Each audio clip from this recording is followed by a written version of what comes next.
Hello Killed the Radio Star presents Extended Play, The Artist's View. In this episode, members of Judas Priest and director Wayne Isham discuss working together on their classic music videos.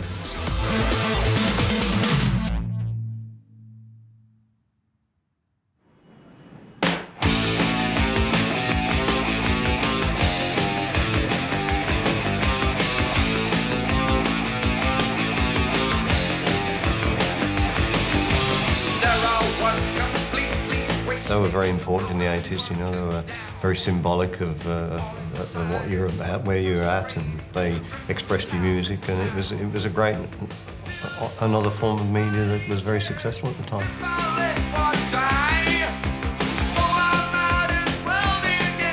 Particularly in America, because it was around the beginning of the big MTV, Viacom, went on to the VH1 thing like that. So we were at the forefront of that, and it was exciting because we knew that when we were back in England, our videos were being played all over America.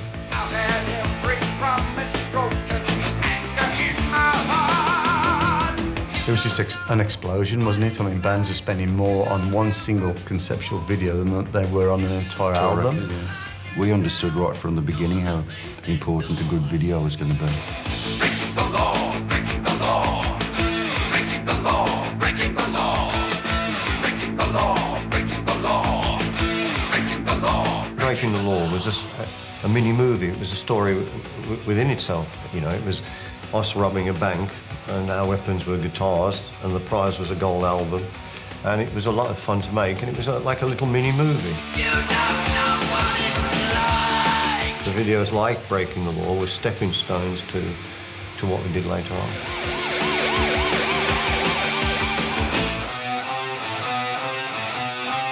No, we've always been open-minded when we've sat down and worked with video directors. We generally have an understanding that firstly they love the band, they love the music, and then we talk it through from, you know, the basic concept idea, the storyboard idea, which generally is presented by the texture of the music and the language in the song. Breaking the law, breaking the law, breaking the law, breaking the law, breaking the law, breaking the law.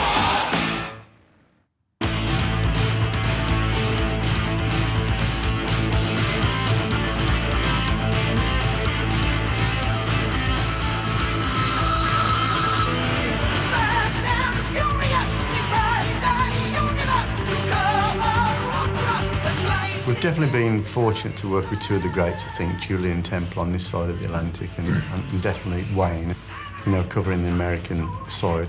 Having said that, I mean, both those guys are so talented and versatile. I think they could work anywhere and, you know, and do something that was fantastically interesting, even at the North Pole, you know, with nothing around. I mean, they just had so much talent.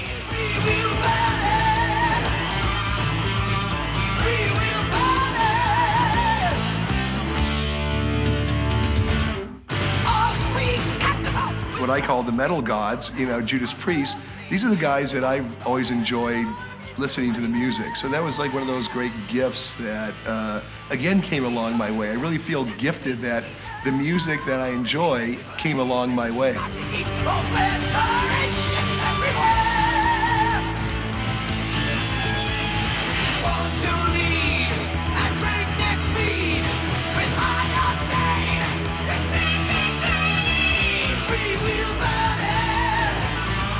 He did Freewheel Burning.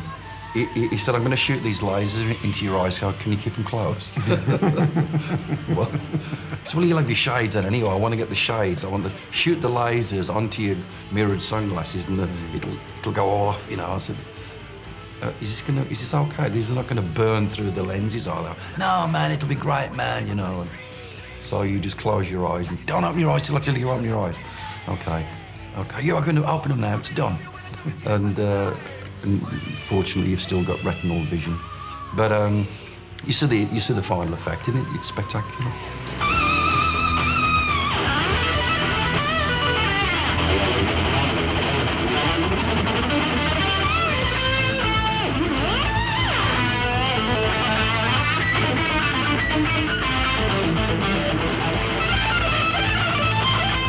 I'm a heavy metal guy. I'm a rock guy. I have been from day one. I've always been, a rock and roll guy. But I love dance and I love graphics and I love all that stuff.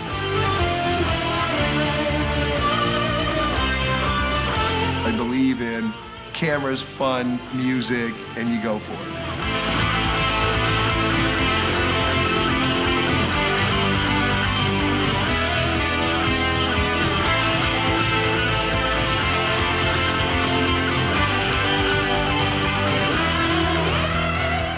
He did some live shooting for us, and he was sort of just diving into the audience with a camera. It's probably £250,000 worth of equipment, and just surfing the crowd and diving back in, and But we mustn't forget that we did give Wayne his first break. I think he was a T-boy just prior to recording Judas Priest. So, yeah, Wayne, just remember that.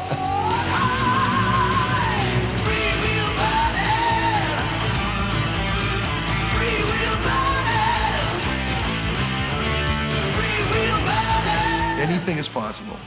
And that the beauty of that then was that anything was possible. And it was like, let's go for it. And now there's a commercial, corporate, weird kind of just machine that's just twisted everything into a very tight wad that it's very hard. It's not just about the money. It's about anyone thinking that it's okay to do something that has any kind of fun. It's hard to have fun now. And I have fun. And I know that's one of the reasons why I frighten a lot of people, but I have fun.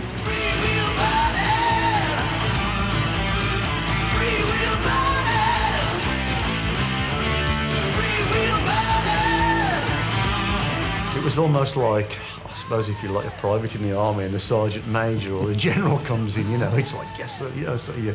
And, it was a pretty big, sort of like Viking type, type of build as well. You got the impression he'd sort of push you onto the scene if you didn't get out there quick enough. But I know I'd have to say it's a lot of fun. Definitely, I think we all had a hell of a lot of fun just working. In particular, obviously the locked-in video was a fantastic memory. Doing that. That was crazy, bizarre, really.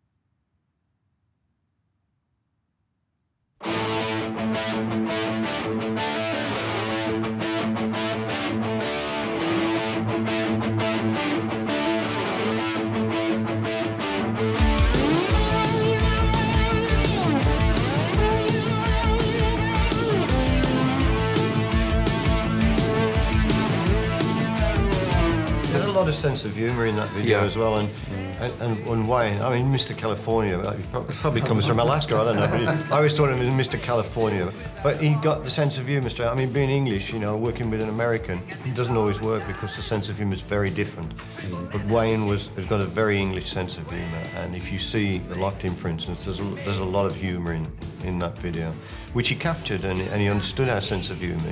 We're very serious about music and videos, but they're also tongue-in-cheek, they've got to be. That's entertainment value, and Wayne was onto that sense of humour, and you can see it now if you watch that video.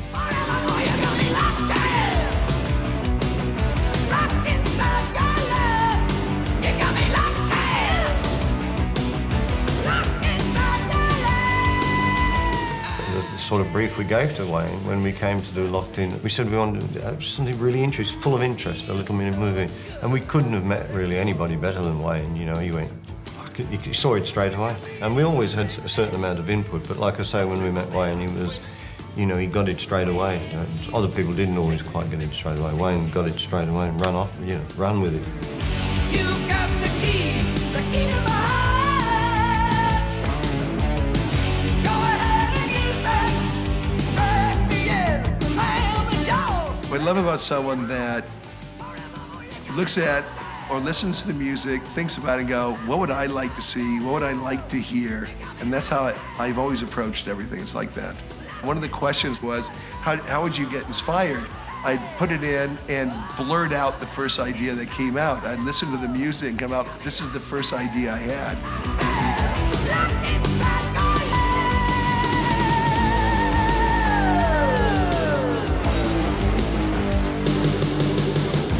And I'll say now 7 out of 10 would be what that was. But the concept of what happens with music is I love to crank it up loud. I love to listen to music. I love to get into the groove and let that just come out how you would shoot it. That's how I love to get inspired about things.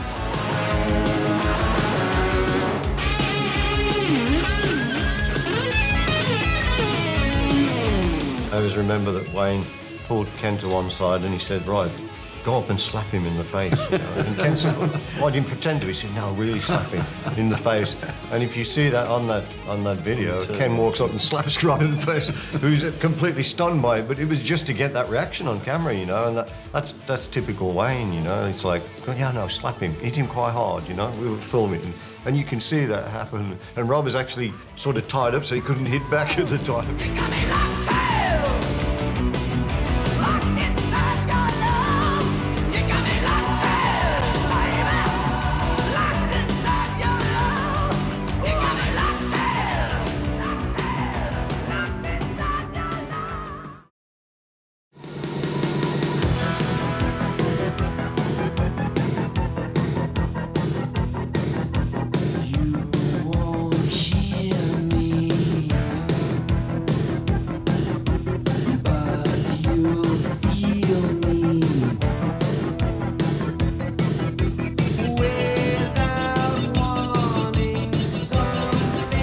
If you look at the videos that Priest have made through the generations, they've all got their own particular texture. And Wayne was the man for the 80s. He defined the 80s rock and metal scene with his video approaches, you know, the look, the editing, the camera angles, the clothing, whatever it might be. So it's very distinctive, his work.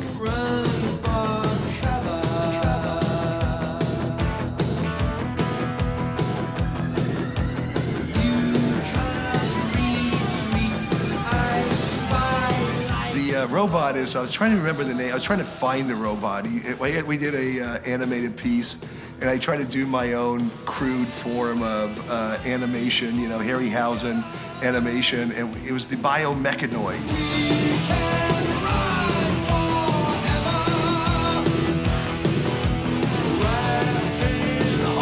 I used to shoot all that stuff because being inspired by Daniel Pearl, I always wanted to be a DP. I didn't really want to be a director because that seemed like so much work. I wanted to be a DP.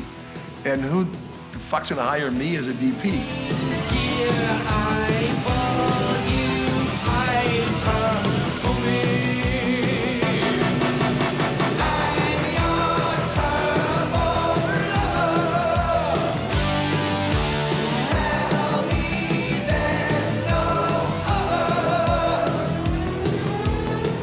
To set us loose on bikes, they were like road warrior bikes, 750s. We were off doing wheelies.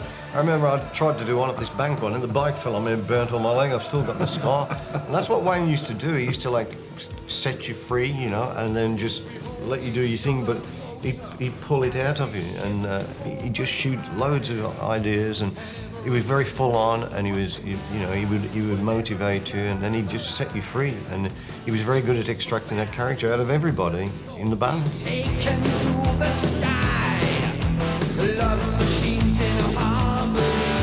We hear the engines cry. Working with Judas Priest, I mean, those are a bunch of cynical old English fucks that are going like, what? And to me, they're metal gods. And once they said, well, Wayne, whatever you want to do, and they just like went for it, then that was awesome for me.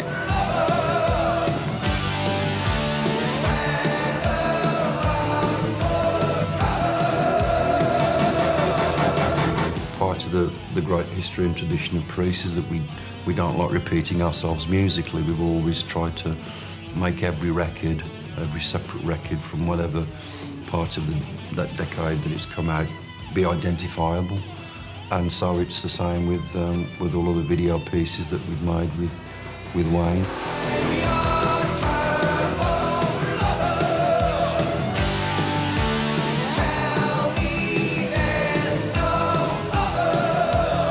Every one of the videos has got its own individuality and character.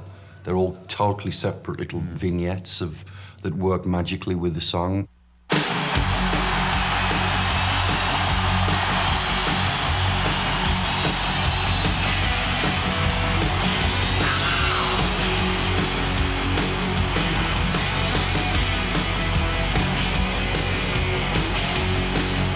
You never take it for granted because you know how fickle the whole reaction can be.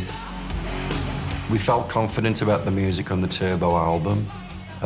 It was certainly, from an American point of view, being really well received and critiqued in a favourable way. So that obviously gives you a boost. I remember when we were making the videos out in LA, you know, it was just a magical time for the band.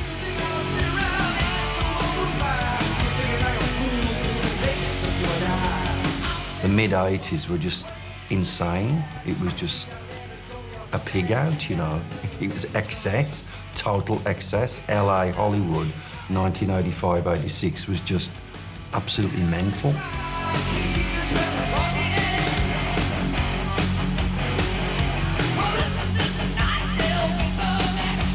You had all of that wonderful, and a lot of it was wonderful fun and excitement and energy constantly in the Los Angeles scene. But beyond that, you don't know. I think we felt confident, obviously, being with Wayne because we knew, hey, this guy knows what he's doing. You know, he had everything planned in. He knew where he wanted to go. He knew how to get the performance out of the band.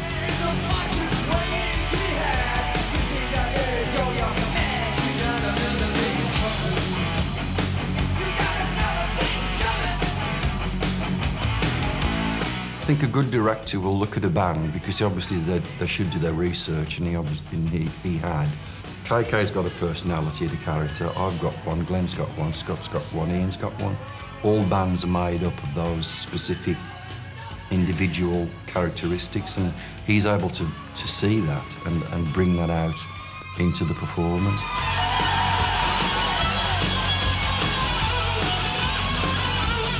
I love what we do. I love what we do as filmmakers, that people come to these shows and go, they scream and yell, and when the guys are screaming, and when they're up there singing, they sing their balls off.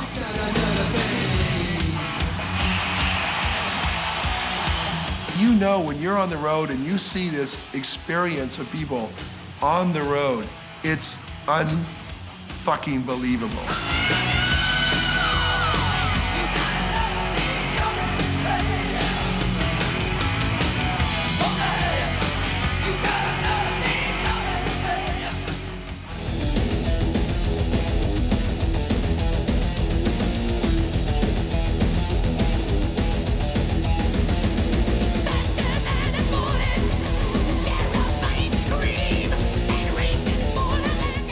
Painkiller video, which was really extraordinary for its style. I think it had the most edits, may still have the most edits in any metal video, rock video ever made.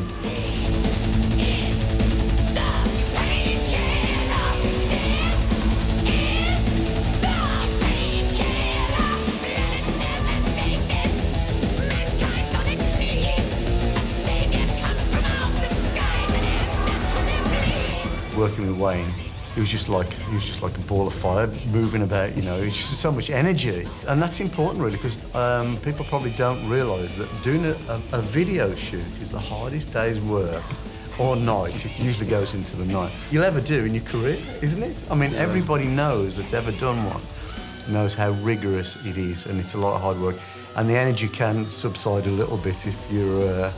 3 or 4 in the morning. If you haven't got the right people around you, to say, you know, especially with Wayne, he was just so, you know, kept the energy level up to its absolute max.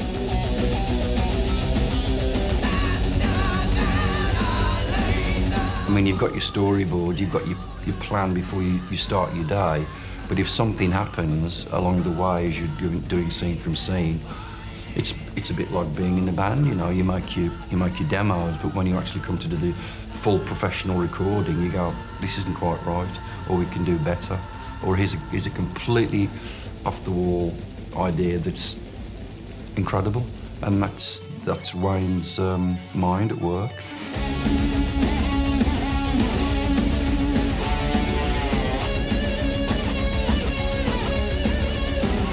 Well, I never use storyboards, so that's always like one of the things going, dude, what are your storyboards? I don't use storyboards. I just make everything up as we do it. So I know that's kids don't do that at home as future filmmakers, but I never really used storyboards. So in the concept of what we did, I'm always inspired about the concept and how we can achieve it, but I didn't have storyboards. It was that controlled chaos, that spontaneity that was what was so brilliant about making music videos.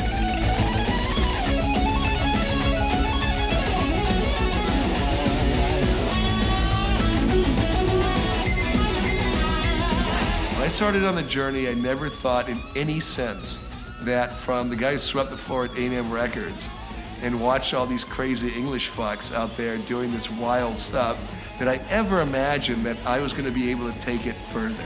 And I'm very proud of that. And I'm very proud of the concept that I get some love and respect from the guys that really inspired me. I hope that what I've done has inspired a new generation of people, because I'm looking for that. And there's a whole new generation that has to put up with the internet and everything else to create what we have done in the past.